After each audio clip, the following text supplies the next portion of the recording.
Lulu zabudla natočiť intro, preto to robí, keď to strihá. Úžasné.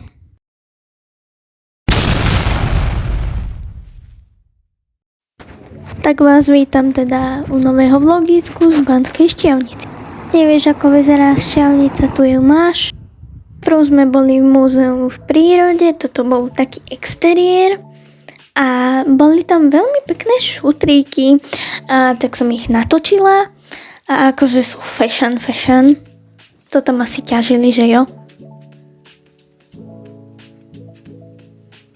Tu je takáto knižočka a vlastne ono to bolo o baniach a išli sme do takej bani, ako hodinu sme tam boli, mali sme takéto oblečka a tak toto tam vyzeralo, boli tam proste takéto vozne. Vyhľadlo nám, čiže sme išli na obed do Coburgu.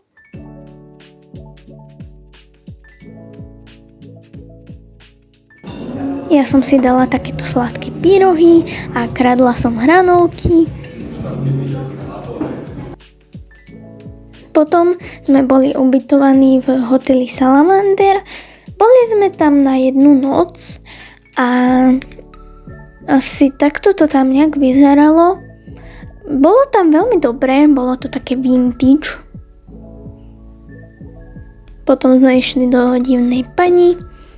Boli sme tam 100-krát, takisto ako v Štiavnici. A tak toto tam vyzerá.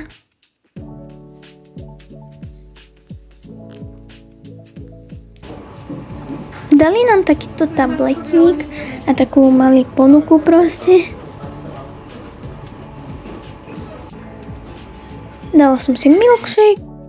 Išla som do minerálov Florence a vybrala som si tam veľmi pekné vecičky, podľa mňa taký náhrdelník a náramok. Môžete ich vidieť. Zabudla som natočiť večeru a to je všetko. Bye!